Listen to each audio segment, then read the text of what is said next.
kita akan membahas tentang tata tertib penggunaan laboratorium, pertolongan pertama pada kecelakaan di laboratorium, keselamatan kerja di laboratorium, cara pengumpulan dan pembuangan limbah laboratorium, dan alat-alat keselamatan kerja di laboratorium. Ada beberapa tata tertib yang harus kamu patuhi, yaitu memakai baju khusus praktikum atau baju lab saat berada di laboratorium. Pada meja kerja, hanya boleh untuk meletakkan alat tulis, buku, bahan, dan alat praktikum. Tidak boleh memegang alat dan bahan yang tidak diperlukan yang ada di laboratorium. Tidak makan, minum, dan merokok dalam laboratorium. Dalam pengambilan zat, tidak boleh berlebihan. Membersihkan alat, meja, dan ruangan setelah selesai praktikum. Misahkan sampah padat dan cair. Sisa pengambilan zat sebaiknya dibuang. Kemudian sebelum meninggalkan ruangan, periksa dengan teliti kembali keadaan di laboratorium.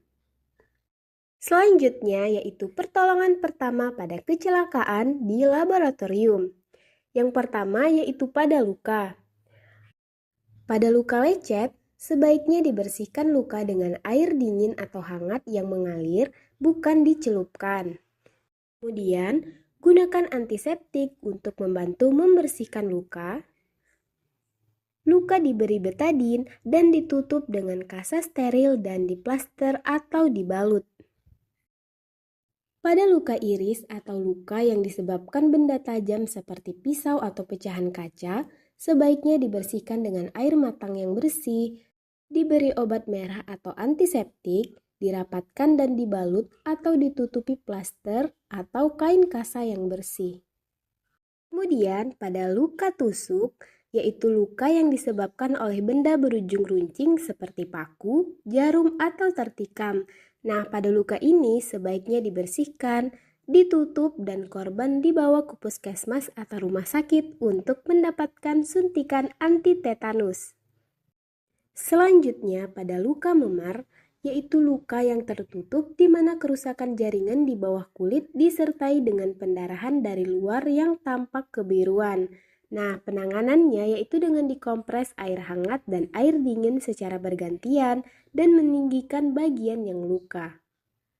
Selanjutnya, pada luka akibat zat kimia asam, sebaiknya dibersihkan dengan air yang mengalir, dicuci dengan larutan Na2CO3 1%, dicuci dengan air, kemudian diberi salep lavertan dan dibalut dengan kain perban. Pada luka bakar akibat zat kimia basah, sebaiknya dicuci dengan air yang banyak, kemudian dibilas dengan asam asetat 1%, dicuci dengan air, diberi salep bor dan balut dengan kain perban. Pada luka bakar karena panas, bila kulit hanya memerah, maka olesi dengan salep lapertan. Tetapi bila sampai terasa nyeri, kompres dengan air secepatnya dan bawa ke dokter. Bila luka tersebut terlalu besar, jangan diberi obat apapun, tutup luka dengan kain perban dan bawa segera ke dokter. Yang kedua yaitu keracunan melalui mulut. Apabila zat hanya sampai di mulut, segera kumur-kumur sebanyak-banyaknya. Nah, bila zat tertelan, segera muntahkan. Jika tidak bisa muntah, pancing dengan minum segelas air yang dicampurkan dengan 2 sendok teh garam dapur. Apabila korban pingsan, hindari pemberian sesuatu melalui mulut, segera bawa ke dokter. Yang ketiga, keracunan melalui hidung. Penanganannya dengan membawa si penderita ke tempat yang udaranya segar. Apabila korban tidak bernapas, maka diberi napas buatan. Keempat, yaitu mata terkena percikan zat kimia. Nah, penanganannya dengan segera basuh dengan air sebanyak-banyaknya. Selanjutnya yaitu keselamatan kerja di laboratorium. Agar kita terhindar dari hal-hal yang tidak diinginkan saat melaksanakan praktikum, sebaiknya minum segelas susu sebelum praktikum untuk menetralkan tubuh dari pengaruh kontaminasi zat-zat kimia. Kemudian, Kenakan penutup hidung dan mulut, kacamata, dan sarung tangan saat mengambil zat-zat kimia yang mudah menguap dan berbahaya. Nah, pada wanita dan pria yang memiliki rambut panjang sebaiknya diikat. Hati-hati saat membawa dan menggunakan alat-alat praktikum yang terbuat dari kaca. Gunakan alat bantu seperti pipa kaca, pipa tetes, sendok plastik atau pinset untuk mengambil zat-zat atau bahan yang akan digunakan. Apabila terdapat bagian tubuh yang terkena zat kimia, segera dibasuh dengan air. Gunakan obat-obatan P3K bila ada yang terluka. Segera muntahkan jika ada zat kimia yang masuk ke dalam mulut. Jangan mencium zat kimia secara langsung. Jika hendak memanaskan tabung reaksi, arahkan mulut tabung reaksi tersebut menjauh dari wajah.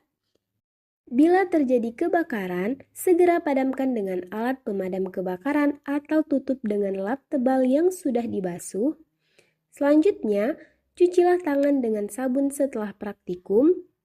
Kemudian, jika mencampurkan zat yang menimbulkan reaksi, gunakan pipet tetes. Cara pengumpulan dan pembuangan limbah laboratorium. Nah, yang pertama, limbah dikumpulkan dan dibuang dalam wadah terpisah menurut tipe bahan kimia. Kedua, wadah diberi label yang tercantum macam-macam zat kimia. Ketiga, dilakukan pengecekan asam basa. Keempat, sebelum dikumpulkan dilakukan penetralan. Kelima, pilih wadah yang tepat dan aman. Dan yang keenam, perhatikan sifat zat kimia yang dapat memunculkan reaksi eksodermi yang dapat menyebabkan ledakan. Alat-alat keselamatan kerja di laboratorium. Untuk mencegah atau meminimalkan kecelakaan di dalam laboratorium, berikut ini beberapa alat keselamatan kerja yang wajib ada di setiap laboratorium. Yang pertama yaitu jas laboratorium. Kemudian, kain lap yang tahan panas atau tidak mudah terbakar, sarung tangan tahan panas, masker, kacamata pelindung, ruangan khusus untuk pemakaian bahan kimia berbahaya, peralatan P3K, dan alat pemadam api ringan. Selanjutnya yaitu simbol bahaya di laboratorium. Simbol beracun atau toksik. Bahan yang bersifat beracun dapat menyebabkan sakit serius bahkan kematian bila tertelan atau terhirup. Tindakan yang seharusnya kita lakukan yaitu jangan ditelan dan jangan dihirup serta hindari dari kontak langsung dengan kulit. Contohnya yaitu pada metanol dan benzena. Selanjutnya yaitu simbol sangat beracun. Bahan yang bersifat sangat beracun dan lebih sangat berbahaya bagi kesehatan yang juga dapat menyebabkan sakit kronis bahkan kematian. Nah, tindakan yang harus kita lakukan yaitu hindari kontak langsung dengan tubuh dan sistem pernapasan. Contohnya pada kalium sianida, hidrogen sulfida, nitrobenzena, dan atripin. Selanjutnya yaitu simbol mudah terbakar. Jika adik-adik menemukan simbol yang bergambar api pada suatu zat, artinya kandungan zat tersebut mudah terbakar dengan api bunsen, permukaan metal panas, atau loncatan bunga api. Nah, tindakan yang harus kita lakukan yaitu menghindari dari sumber api terbuka, dan loncatan api serta hindari dari pengaruh pada kelembapan tertentu. Misalnya pada minyak tanah, alkohol, dan natrium. Selanjutnya yaitu simbol sangat mudah terbakar. Nah, pada simbol ini mudah terbakar pada kondisi atmosfer biasa atau mempunyai titik nyala yang rendah di bawah 21 derajat Celcius, serta mudah terbakar di bawah pengaruh kelembapan. Selanjutnya yaitu simbol korosif. Jika adik-adik melihat simbol dengan gambar cairan yang sedang tertuang ke tangan, tandanya suatu bahan di laboratorium biologi bersifat korosif. Bahan yang bersifat korosif dapat merusak jaringan hidup, dapat menyebabkan iritasi pada kulit, gatal-gatal, dan dapat membuat kulit mengelupas. Nah, tindakan yang harus kita lakukan yaitu menghindari kontak langsung dengan kulit dan hindari dari benda-benda yang bersifat logam. Simbol selanjutnya yaitu mudah meledak. Pada bahan kimia yang mudah meledak dengan adanya panas atau percikan bunga api, gesekan atau benturan. Nah, tindakan yang harus dilakukan yaitu dengan menghindari pukulan atau benturan, gesekan, pemanasan, dan sumber nyala lain bahkan tanpa oksigen atmosfer. Contohnya yaitu pada KClO3, NH4NO3, dan trinitrotoluene.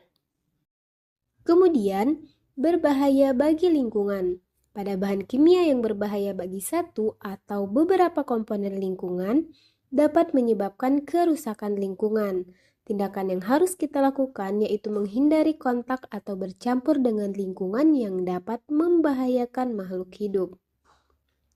Simbol selanjutnya yaitu menimbulkan iritasi atau iritan, yaitu pada bahan yang dapat menyebabkan iritasi, gatal-gatal, dan dapat menyebabkan luka bakar pada kulit. Tindakan yang harus dilakukan yaitu dengan menghindari kontak langsung dengan kulit. Selanjutnya, yaitu simbol oksidator. Pada bahan kimia yang bersifat pengoksidasi, dapat menyebabkan kebakaran dengan menghasilkan panas saat kontak dengan bahan organik dan bahan pereduksi. Tindakan yang kita lakukan yaitu dengan menghindari dari panas dan reduktor. Simbol selanjutnya yaitu radioaktif. Apabila menemukan simbol keselamatan kerja di laboratorium biologi yang menggambarkan menyerupai kipas angin, artinya suatu zat bersifat radioaktif. Nah, pada bahan yang mengandung material atau kombinasi dari material lain yang dapat memancarkan radiasi secara spontan, dapat menyebabkan efek racun baik dalam jangka waktu singkat maupun lama. Simbol selanjutnya yaitu bahaya biologi. Nah, pada simbol ini dapat merujuk pada organisme maupun bahan-bahan yang berasal dari organisme yang dapat membahayakan kesehatan manusia serta makhluk hidup di lingkungannya. Pada simbol ini dapat berupa limbah medis ataupun sampel mikroorganisme, virus, dan racun yang berasal dari sumber biologis yang dapat mempengaruhi kesehatan manusia. Selain itu juga dapat meliputi bahan-bahan yang berbahaya terhadap hewan. Kemudian simbol bahaya gelas pecah. Nah, simbol ini dapat ditempatkan pada wadah yang ditunjuk untuk pembuangan pecahan kaca di laboratorium. Kaca pecah merupakan bahaya fisik dan berpotensi menjadi bahaya kesehatan jika terkontaminasi bahan kimia beracun atau zat infeksi. Jika memungkinkan, laboratorium harus menggunakan peralatan plastik di samping peralatan gelas untuk menghindari bahaya. Selanjutnya yaitu harmful atau bahan yang dapat merusak kesehatan tubuh kita bila terkontak langsung dengan tubuh atau melalui inhalasi. Tindakan yang dilakukan yaitu jangan menghirup, jangan ditelan, dan hindari kontak langsung dengan kulit. Selanjutnya yaitu inhalation hazard, yaitu bahan-bahan yang dapat merusak sistem inhalasi atau pernapasan. Nah, sebaiknya jika adik-adik menemukan simbol seperti ini, jangan coba-coba menghirup zat tersebut.